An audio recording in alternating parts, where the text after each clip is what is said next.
Why does your day sometimes feel full, but when someone asks you about it, only the word fine comes out? Why do we rush through life without pausing to notice how we really feel? Today on Viral English Class, We are going to explore how to talk about your everyday life. in a way that sounds natural, honest, and truly you. Hello, everyone. I am Menya, and I am so happy to be here with you today.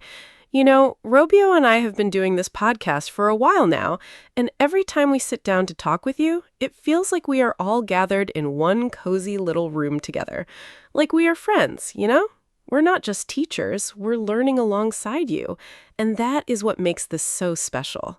Absolutely, Menya. And I am Robio, and it is wonderful to be here with you too. There's something about this time we share together that feels different from a regular classroom. It feels like a conversation between friends who all want to get better in English together. Yes, exactly. And today we are going to talk about something that might seem simple, but is actually really important. We are going to talk about your everyday life, your daily routine, your day. And I know what you might be thinking. You might think, oh, I already know how to talk about my day. I woke up, I worked, I slept. But today, we are going to show you how to make those simple answers sound so much more interesting and natural. That's right. The thing is, when someone asks you, how was your day, you can give a boring answer like, it was fine. Or you can make them feel your morning rush, your afternoon tiredness, your evening peace. You can tell them a little story. That's what natural speakers do. They don't just list facts, they share feelings. Exactly. And here's the beautiful part. You don't need fancy grammar or big, difficult words for this. You just need the right expressions, some honest details, and a natural rhythm. That's it. That's all you need to sound like a confident English speaker. So, Menya, since we're talking about real days, let me ask you first. How was your day? It was okay, Robio. I know. After that whole intro I gave you, okay. That's so typical, right? We always start with the smallest possible answer, even when we have so much more to say. Very professional. But you're right. Okay is too small. There's more behind it, isn't there? Yes, there's definitely more. Nothing huge happened, but there was one tiny moment this morning that annoyed me more than it should have. You know how it is when a small thing hits you at the wrong time and suddenly everything feels harder than it should be? Ah, there it is. The tiny moment behind okay. That's exactly what we're talking about. But before I tell you about my day, I want to hear yours first. Robio, how was your day? Fine, good, a little busy. There it is, the famous three answers that tell us almost nothing. I know, the famous three. Very famous. But I can feel a whole story hiding behind them. There's definitely more hiding there, isn't there? You don't have to keep it inside. Then let's open it slowly. Tell us the real version. Okay. The honest version starts before the day even started. The night before, actually. That already sounds more interesting. The mood of the day began the night before. Exactly. Not a glamorous story. I went to bed at a normal time, turned off the lights, did everything a responsible person is supposed to do. You know, the whole routine.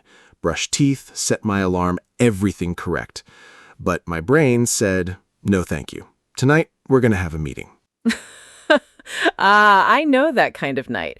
Your body is lying down comfortably in bed, but your brain suddenly wants to discuss every single problem you have ever had in your life. Exactly. My brain was holding a meeting at midnight. I kept tossing and turning for ages. Left side, right side, blanket on, blanket off, check the time, regret checking the time, and then I'd check again because I forgot I already checked. It was a cycle. That is too real. The check the time, regret checking the time part hurts so much. You look at the clock and think, oh no, it is already that late? And then you worry about not sleeping enough, which makes you more awake. It really does. And that phrase, tossing and turning, is so useful. It means you cannot sleep properly. Your body keeps moving in bed because your mind just cannot settle down. It's that restless night feeling.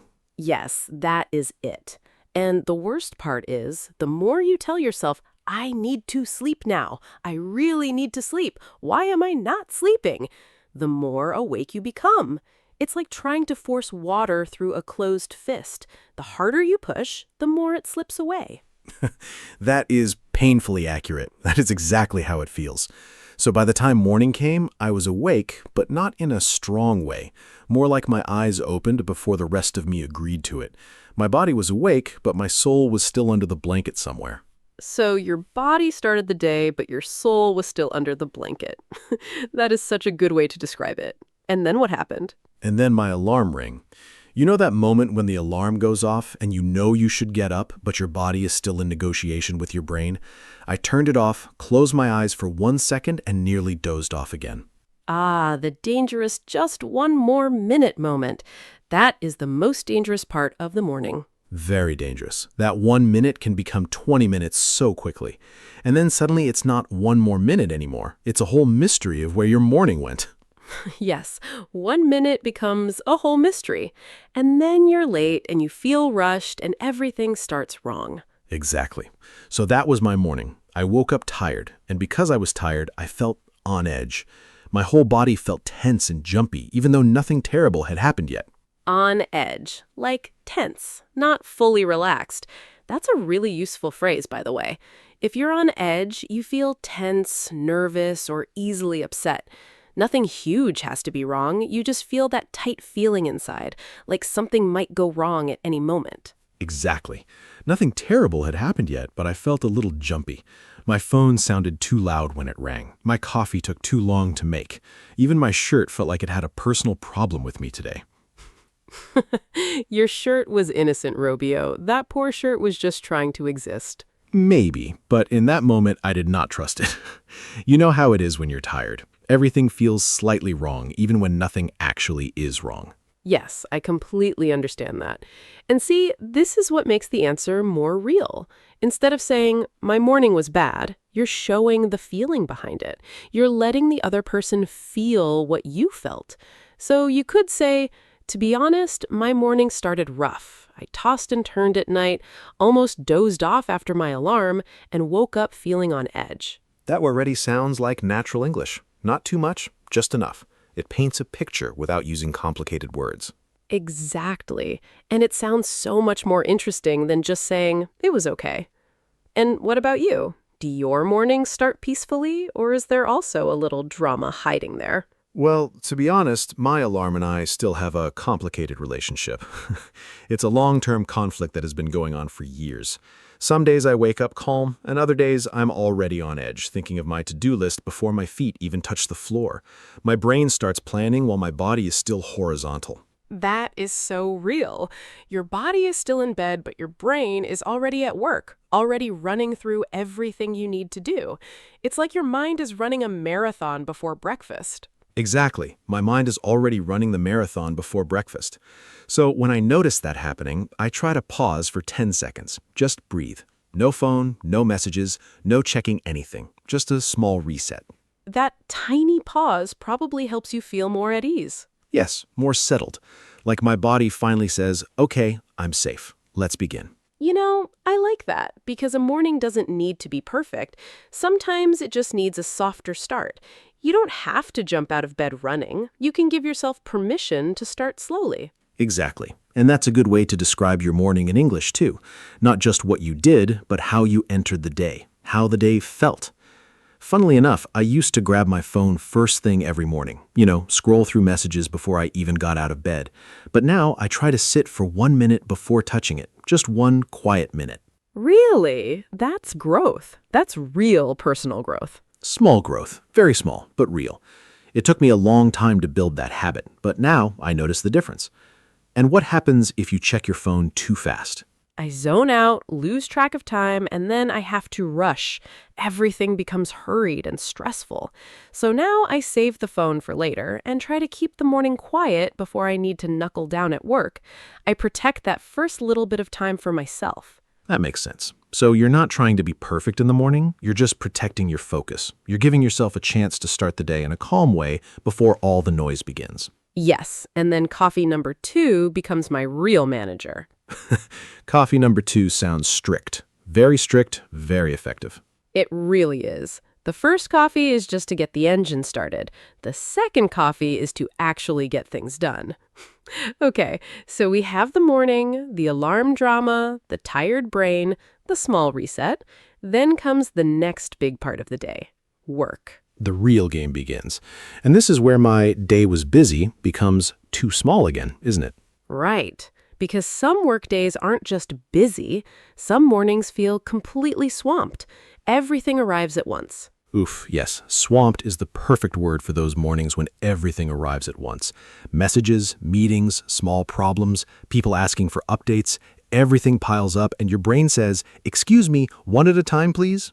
But nobody listens to your brain. Nobody. Nobody.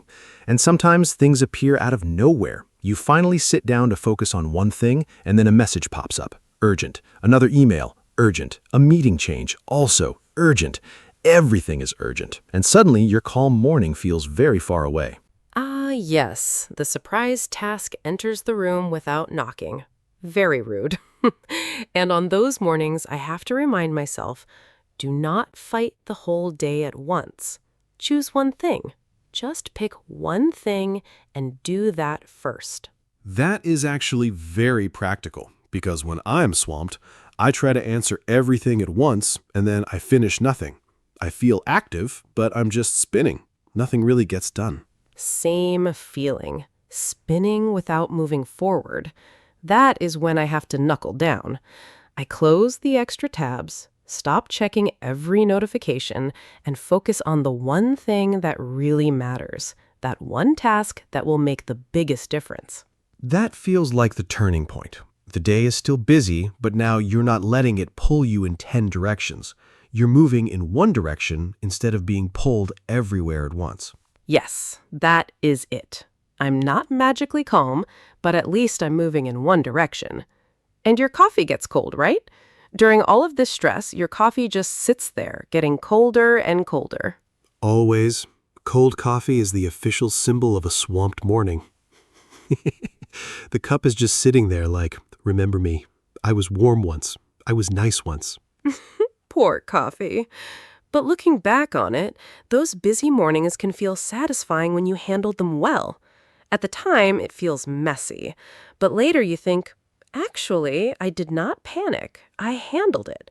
And that's a much better answer than just, work was busy. Yes, you could say I was swamped in the morning, but I knuckled down and got through the most important task. That sounds so much more natural. It has pressure, action, and result. And it's still simple. And that's the nice part. Stronger doesn't always mean longer. Sometimes stronger just means more honest. You're showing the real experience, not just giving a label. Exactly. And then comes the afternoon. Ah, the dangerous part of the day. Very dangerous. Around 2 in the afternoon, I usually hit what I call the post-lunch fog. That moment when your body is sitting at the desk, but your brain is slowly leaving the building. Post-lunch fog sounds very accurate. It's that feeling when your brain feels foggy and slow and doesn't want to cooperate anymore. It's that moment when your body is sitting at the desk, but your brain is slowly leaving the building. Your eyes get heavy, the screen looks too bright, and your brain wants to doze off, even though you're supposed to be working. That dangerous, I might fall asleep right here moment. Yes. And usually at the worst possible time. Like when someone is explaining something important and your brain says, "Good night." Your brain has no manners. None at all. No manners whatsoever. For me, afternoon tiredness is a little different. I don't always want to sleep, but I feel mentally crowded. Like the morning tasks, the messages, and all the decisions are just sitting inside my head, piling up. That sounds heavy in a quiet way. It's not a loud tiredness. It's a heavy feeling, like carrying a bag that's getting heavier and heavier. It is. And if I ignore that feeling and just push through, I often pay for it later. I might feel tired in the evening, but then at night I toss and turn because my mind is still full. The day never really ended in my head. That is so true. Sometimes we can't sleep at night because we never gave our brain a proper break during the day. We just kept going and going until it was empty. Right? That's why I think we need how much we need a much-needed break. A real pause, not just scrolling through our phones and feeling worse afterward. Ah, I like that phrase, much needed break. It sounds like your brain is quietly saying, please, just 5 minutes. I need this. Yes, and I don't mean scrolling for 20 minutes and feeling worse. I mean a real pause. A walk, tea, looking out the window, breathing, something that tells your body you can slow down now. I used to think rest was lazy, but now I see it as strategy. Rest is strategy. I put that on a mug. Please do, I would buy that mug. But really, a much-needed break can change the whole feeling of an afternoon. It can turn a heavy fog into something lighter. It can. And it gives you a better sentence, too. Instead of saying, afternoon was okay, you can say, I was tired in the afternoon, but I took a much-needed break and felt better. Simple and natural. And much more useful in a real conversation. Poor okay can't carry all that by itself. It needs support. True. Okay alone is so empty. It needs sentences to back it up. Okay, so we've moved through the morning, the work pressure, and the afternoon fog. Now comes the part many people wait for, the evening. Yes. You finish work, close the laptop, leave the office, or finally step away from your tasks. What happens next for you? How does your day really end? To be honest, it depends. Some evenings I feel at ease almost immediately. I leave work, take a walk, listen to music, and feel like I'm slowly coming back to myself, like I'm returning home to who I really am. That sounds peaceful. It really does. Like a gentle landing after a busy flight. It is. But other evenings, my body leaves work and my mind stays there. My body is walking home, but my brain is still at the desk. That's such a real sentence. Your body goes home, but your mind is still at the desk. That's the split that so many people feel. Yes, I replay conversations, I think about what I forgot, I remember one email I should have sent, and if I don't consciously slow down, that thinking turns into another night of tossing and turning. The day just carries on inside my head. So the evening isn't just the end of the day. It decides how tomorrow begins, too. It's the bridge between today and tomorrow. That's the part I didn't understand before. If I don't switch off properly at night, I carry the day into the next morning. I wake up already tired before the new day has even started. So what helps you switch off now? What's your evening routine for ending the day well? Small things, stretching for a few minutes, eating without my phone, listening to music, sometimes just sitting quietly and doing nothing for a while. Doing nothing is actually a skill. A difficult skill, very advanced. But it matters because when you give the day a gentle ending, you feel more at ease. You close the chapter properly instead of leaving it open. Yes, and looking back on it, the best evenings are not always exciting ones. They're the ones where I stop fighting the day, where I let it end instead of holding on to it. That is beautiful. Stop fighting the day. I can say, to be honest, the day was busy, but I gave myself time to slow down in the evening, and that helped me feel at ease. That is a very natural answer. That is a very natural answer. And what about you, Robio? How do you usually end your day? What is your evening reset like? I like a quiet reset. Change clothes, make something simple to eat, maybe tidy one small area so my space feels calmer. A physical reset for a mental reset. A physical reset for a mental reset. That is a lovely way to put it. And all in all, that is what talking about your day like a pro really means. Not using big words just to sound impressive. No, it means telling the truth in a natural, expressive way. So, not I worked, I ate, I slept, right? More like, to be honest, I felt on edge in the morning, got swamped at work, took a much-needed break, and by evening, I finally felt at ease. That sounds like real life and real English. And the best part is, listeners can do this with their own day too. Your day does not need to be perfect, it just needs one honest detail, one feeling, one small moment, one way you handled it. And that is enough to begin a real conversation, which brings us perfectly to the part we promised earlier. Yes, before the word tour, let us give you something very practical, the sentence starters. I like this part because it solves the blank mind moment. You know you have something to say, but you need a natural first step, a way to begin. Exactly. Think of these as small doorways. You choose one, step through it, and the rest of your answer becomes easier. So, no more standing outside the conversation with fine in your hand. Yes, let us give fine a little rest. It has been working so hard, it deserves a holiday. All right, Mania. What is the first key opener? The first one is, to be honest. This is perfect when you want to give the real answer, not just the polite answer. The one you give when you don't really want to talk about it. Yes, instead of saying, my day was fine, you can say, to be honest, my day started a little rough. Or, to be honest, I felt tired in the morning, but the day got better. It sounds natural because you're gently telling the listener, here's the honest version. Nice. So, to be honest helps you sound open and real. What's the next one? Funnily enough. This one sounds like something unexpected is coming. Exactly. You use it when the day surprised you a little, when something happened that was not what you expected. Like, funnily enough, I thought the day would be terrible, but it actually ended well. Or, funnily enough, the best part of my day was a small break I almost skipped. That makes the answer feel more interesting right away. It gives your answer a small twist. Yes, it does. The third one is out of nowhere. The drama starter. A little drama. Yes, you use this when something happens suddenly without warning. For example, out of nowhere, my plans changed in the afternoon. Or, out of nowhere, I got a message that made the day busier. I like this one because the listener immediately wants to know what happened. Exactly. It quickly turns your answer into a small story. What if the day is already over and you were thinking about it? Then you can say, looking back on it. That sounds more reflective. Yes, it means you were thinking about the day after it happened, and now you understand it a little better. Like, looking back on it, I think I handled the pressure better than I expected. Or, looking back on it, I think I needed that break more than I realized. That sounds mature. Not too serious, but thoughtful. Exactly. It helps you add meaning to your answer. And the last one is, all in all. This one feels like a summary. Yes, you use it when you want to give your final feeling about the whole day. For example, all in all, it was a tiring day, but I got through it. Or, all in all, it was quiet, but I feel good about it. It gives the answer a nice ending. Exactly. It closes the little story gently.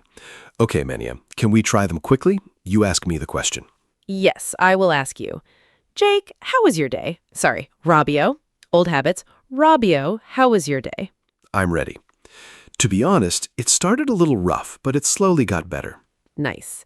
Now try funnily enough. Funnily enough, even though I was busy, the day ended quite peacefully. Good. Now looking back on it. Looking back on it, I think I handled the pressure better than I expected.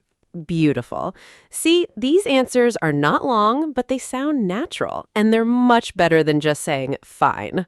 Poor fine. It can rest today. All right, so now you have some simple ways to begin your answer. And next, let's slow down and look closely at the useful phrases we used in today's conversation. This is the word tour. You don't need to memorize everything. Just choose one or two phrases that feel useful for your real life. Okay, let's begin with a phrase for those nights when you're in bed but sleep just doesn't come. Toss and turn. Yes, toss and turn means you can't sleep properly. You keep moving around in bed because you feel restless, worried, or uncomfortable. You can say, I tossed and turned all night, so I woke up feeling tired. Or, before the exam, he tossed and turned because his mind wouldn't relax. So, toss and turn is not peaceful sleep. It's that restless night when your body's tired, but your brain is still busy. Nice. Let us repeat it. Toss and turn. Toss and turn. Now let us look at a phrase for when you start falling asleep without really planning to. Doze off. Yes, doze off means to fall asleep lightly or unintentionally, often for a short time. You can say, I nearly dozed off after my alarm because I was so tired. Or, she dozed off on the sofa after a long day. So, doze off is softer than sleep. It often happens by accident when your eyes get heavy and your body gives up for a moment. Good. Let us repeat it. Doze off. Doze off. Now let us move to a phrase for when you do not feel calm. On edge. Yes, if you are on edge, you feel tense, nervous, or easily upset. You can say, I felt on edge this morning because I did not sleep well. Or, everyone was on edge before the big meeting. So, on edge doesn't always mean big fear. It can be that tight feeling inside you, like something might go wrong. Nice. Let us repeat it. On edge. On edge. Now let us look at the opposite feeling, when your body and mind finally relax. At ease. Yes, if you feel at ease, you feel calm, relaxed, and comfortable. You can say, after my break, I felt more at ease. Or, I feel at ease when I talk to people who are kind and patient. So, at ease does not mean wildly happy. It means settled, calm, and not tense anymore. Beautiful. Let us repeat it. At ease. At ease. Now let's talk about being busy, but in a stronger way. Swamped. Yes, if you are swamped, you are extremely busy and have too many things to handle. You can say, I was completely swamped with emails this morning. Or, she's swamped at work this week, so she can't meet until Friday. So swamped is stronger than busy. Busy can be normal, but swamped feels like tasks are surrounding you from every side. Good. Let us repeat it. Swamped. Swamped. Now let us look at a phrase for something that happens suddenly. Out of nowhere. Yes, if something happens out of nowhere, it happens suddenly without warning. You can say, out of nowhere, my meeting got moved earlier. Or, out of nowhere, it started raining. So, out of nowhere helps you create a small story. It tells the listener that something unexpected suddenly entered your day. Nice. Let us repeat it. Out of nowhere. Out of nowhere. Now let us look at a phrase for when you stop delaying and start working seriously. Knuckle down. Yes. To knuckle down means to focus seriously and get to work, especially after feeling distracted or avoiding something. You can say, I had to knuckle down and finish the report. Or, after lunch, she knuckled down and completed the task. So knuckle down is not just work. It means you make a decision to focus. You stop scrolling, stop avoiding, and start doing. Good. Let us repeat it. Knuckle down. Knuckle down. Now let us look at a phrase for a break your body or mind really needed. Much needed break. Yes, a much-needed break is a rest or pause that was really necessary. You can say, I took a much-needed break this afternoon. Or, after a long week, we really needed this break. These phrases are all so useful for everyday conversation. And looking back on it, I handled the day better than I expected. Or, I felt on edge this morning, but after a break, I felt more at ease. Simple, honest, natural. That's the goal. And now we would love to hear from you. Yes, tell us in the comments, how was your day? But try not to write only good. Give good a tiny holiday. Yes, give good a tiny holiday. Use one conversation starter from today or one word tool phrase. For example, to be honest, I was swamped this morning, but I pulled through. Or, all in all, it was a quiet day and I feel more at ease now. We really love reading your comments. Your daily life, your small stories, and your honest sentences make this community feel alive and real. And remember, your English doesn't need to be perfect before you share it. Exactly. Start with the words you have, then slowly add more. That's how confidence grows.